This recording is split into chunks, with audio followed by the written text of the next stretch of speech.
नमस्कार विद्यार्थी मित्रांनो, मी प्राध्यापक विनोद हनुमंत अवघडे, चंद्राबाई शांताप्पा शेंडुरे कॉलेज झोपरी, वाणिज्य विभागामध्ये मी गेल्या 10 वर्षापासून कार्यरत आहे. सध्या मी वाणिज्य विभाग प्रमुख म्हणून या ठिकाणी कार्यरत आहे. आज आपण पाहणार आहोत BCom भाग 2 सेमिस्टर 4 उद्योजकतेची मूलतत्वे या पेपरविषयी असलेल्या वेगवेगळ्या संकल्पना आणि यामधील अभ्यासक्रम आपण वेगवेगळ्या भागांमध्ये पाहणार आहोत.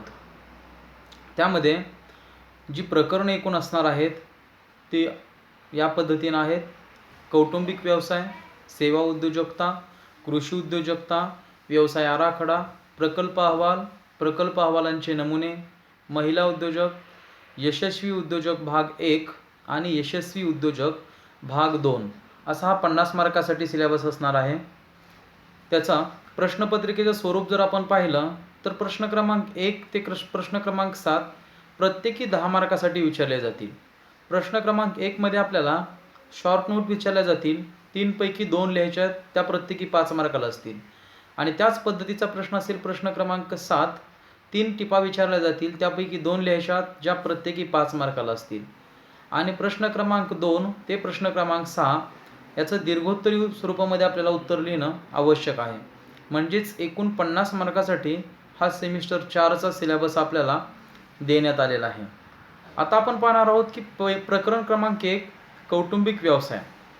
आपण सेमिस्टर 3 मध्ये उद्योजक म्हणजे नेमकं काय किंवा ग्रामीण भागातील उद्योजक काय, शहरी भागातील उद्योजक कशा पद्धतीने काम करत असतो, या सगळ्या आपण गोष्टी पाहिलेल्या आहेत.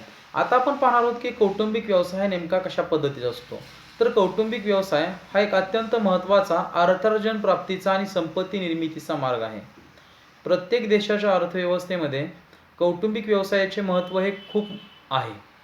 कौटुंबिक व्यवसायाचे अस्तित्व हे पुरातन आहे, पण अलीकडील काळात सर्वच सामाजिक आर्थिक व्यवस्थापनामध्ये कालानुरूप बदल होत गेलेले आपल्याला पाहायला मिळतात.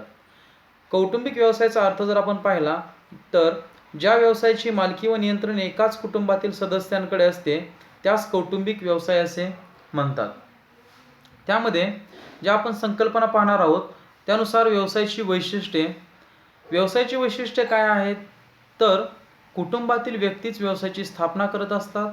कुटुंबातील व्यक्तींकडे त्याचं नियंत्रण असतं. व्यवसायाची उद्दिष्टे हे कुटुंबातील व्यक्तींकडूनच निश्चित केली जातात आणि व्यवसायाची मालकी सुद्धा ही कुटुंबातील सदस्यांकडेच असते आणि त्यानुसार त्याची नेमणूक केली जाते.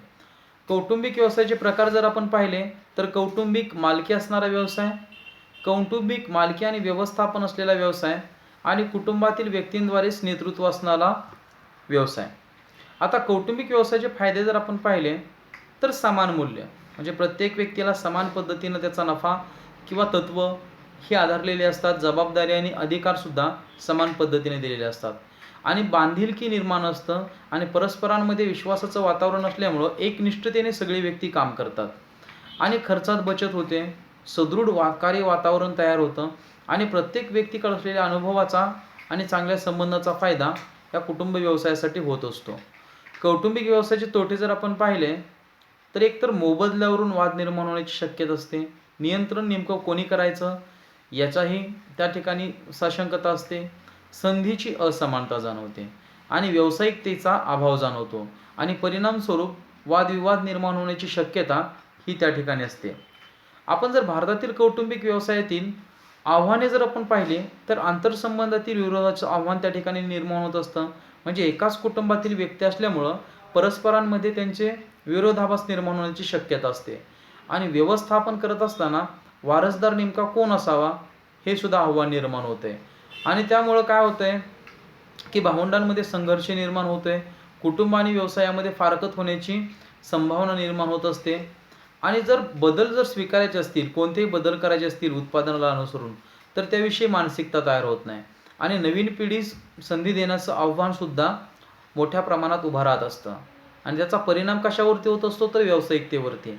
कारण दूरदृष्टीचा आणि दीर्घकालीन योजनांचा अभाव दिसून येतो आणि सदृढ ग्राहक संबंध त्या ठिकाणी निर्माण होण्यास अत्यंत कालावधी जात असतो आणि त्यामुळे वारस नियोजन ही योग्य पद्धतीनं करता येत नाही.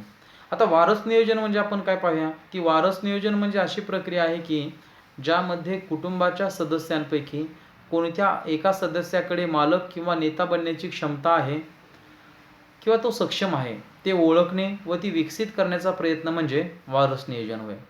वारस नियोजनाचे टप्पे काय? तर वारस नियोजनाचा पाया तयार करायचा, त्याची निवृत्ती योजना तयार करायची, संभाव्य वारस कोण असावा हे ओळखायचं आणि त्याच्या क्षमतांचा विकास करायचा. आता कौटुंबिक व्यवसायावरती परिणामकारक मार्ग कोणते किंवा उपाय काय की ते परिणामकारक करण्यासाठी? तर प्रथम आपण काय केलं पाहिजे? व्यवसायाच्या उद्देशांमध्ये आणि धोरणांमध्ये स्पष्ट वक्तेपणा आणला पाहिजे आणि समन्वय साधला पाहिजे. तर आपण काय करू शकतोय की व्यवसायाची धोरणंही चांगल्या पद्धतीने राबवू शकतोय. ज्या व्यक्तीकडे पात्रता आहे, कौशल्य आहे, अशाच व्यक्तीला कुटुंबातील आपण प्राधान्य दिलं पाहिजे आणि कुटुंबातील सदस्यांना योग्य ते प्रशिक्षण आपण दिलं पाहिजे. म्हणजे ज्या प्रकारचं काम आपण करणार असो, व्यवसायाचं उद्दिष्ट ज्या प्रकारचं आपलं असणार आहे त्यानुसार आपण काय केलं पाहिजे? प्रशिक्षण दिलं पाहिजे, व्यवस्थापन चांगल्या पद्धतीनं केलं पाहिजे आणि आधुनिकीकरणाचा वेध आपण घेतला पाहिजे. वारस नियोजन करत असताना त्याच्याकडे अनुभव किती आहे, प्रशिक्षण घेतलेलं आहे का, या सगळ्या गोष्टींचा विचार करावा लागतो आणि कुटुंबाची घटना योग्य पद्धतीने तयार करावी लागेल आणि त्यामुळे दीर्घकालीन नियोजन करता येईल. आणि जरी विस्तारित कुटुंब असेल तरीसुद्धा आपल्याला कौटुंबिक व्यवसायामध्ये चांगल्या पद्धतीचं यश हे निश्चितपणे प्राप्त करता येणार आहे. आता आपण पाहूया विद्यार्थ्यांनो की सेवा उद्योजकता म्हणजे नेमकी काय?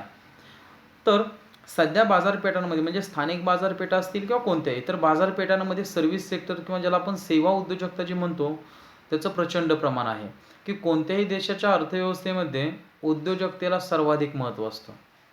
उद्योजकता ही संपत्ती निर्माण करण्याचं कार्य करत असते. या उद्योजकीय विकासामध्ये सेवा उद्योजकता ही महत्त्वाची भूमिका पार पाडते. सध्याच्या काळात सेवा उद्योजकतेला महत्त्वाचं स्थान दिलेलं आहे कारण सर्वच विकसित देशांच्या ढोबळ राष्ट्रीय उत्पन्नामध्ये सेवा क्षेत्राचा वाटा हा सर्वाधिक आहे असं दिसून येते. मग त्याचा अर्थ काय दिसून आला आपल्याला? तर सेवा म्हणजे ओळखता येणारी परंतु अदृश्य स्वरूपात कार्य असणारी आणि जिचा मुख्य उद्देश ग्राहकांची गरज पूर्ती करणे हा असतो. त्या सेवांची वैशिष्ट्य जर आपण पाहिली तर सेवा या अदृश्य प्रकारच्या असतात. सेवा आपण कोणत्याही असू शकतोय. समजा मुलांनी आईवडिलांची सेवा केली, समजा आपण हॉटेलमध्ये गेलो आणि वेटर तिथं समजा आपल्याला जेवण वाढत असेल, एक प्रकारची सेवाच आहे.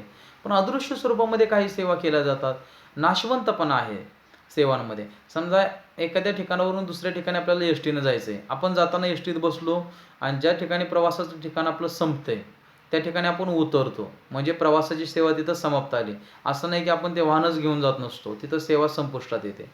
सेवा या अविभाज्य स्वरूपाच्या असतात आणि त्यामध्ये विविधता असते आणि एक मालकी हस्तांतरण सुद्धा त्यामध्ये होत असतं. एक समयता आणि सेवेच्या दर्जाचे मूल्यमापन हे त्या ठिकाणी केलं जातं आणि प्रत्येक सेवेसाठी असलेली मागणी ही वेगवेगळ्या स्वरूपाची किंवा बदलत जाणारी असते. आता सेवा क्षेत्राची राष्ट्रीय अर्थव्यवस्थेमधील भूमिका जर आपण पाहिली तर भांडवल उभारणी करणं आपल्याला शक्य होते आणि रोजगार निर्मिती करता येते. कारण सेवा क्षेत्र हे व्यापक असल्यामुळं बाजारपेठेमध्ये प्रचंड आपल्याला रोजगाराची निर्मिती करता येते. समतोल प्रमाणामध्ये प्रादेशिक विकास आपल्याला साध्य करता येतो. अनेक आर्थिक शक्तीचं प्रचंड विकेंद्रीकरण असलेलं आपल्याला दिसून येते. कारण संपत्ती आणि साधन सामग्रीचं समान न्याय वाटप करण्याची क्षमता फक्त सेवांमध्येच आहे आणि त्यामुळं काय होतंय, आर्थिक विकासाचा पाया हा भक्कम होतो आणि निर्यातीसाठी चालना मिळत असते. सेवा क्षेत्राची कामगिरी जर आपण पाहिली तर आपण त्या भारतीय सेवा उद्योजकतेची आंतरराष्ट्रीय कामगिरी म्हणजे आयात निर्यात असेल, कच्च्या मालाचे आयात करणं असेल, यासारखी कामगिरी ही चांगल्या पद्धतीने केलेली आहे. आर्थिक विकासामध्ये सुद्धा सेवा क्षेत्राचा प्रचंड हिस्सा आहे कारण सेवा क्षेत्र ही राज्यनिहाय कामगिरी करत असतं आणि सेवा क्षेत्रामध्ये परकीय गुंतवणूक सुद्धा खूप झालेली आहे.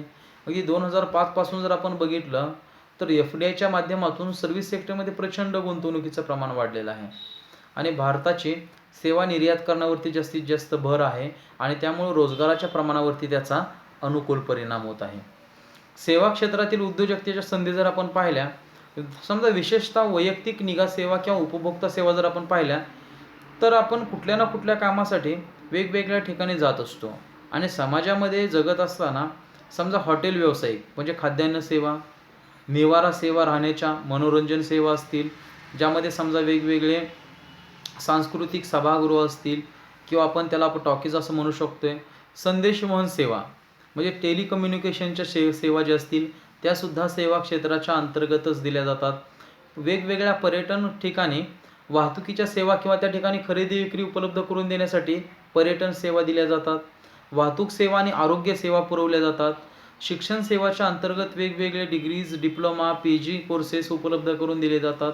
वैयक्तिक निगा सेवा जर आपण बघितल्या तर केश कर्तनालय असेल किंवा लॉन्ड्री व्यावसायिक असतील ते सुद्धा सेवा करत असतात.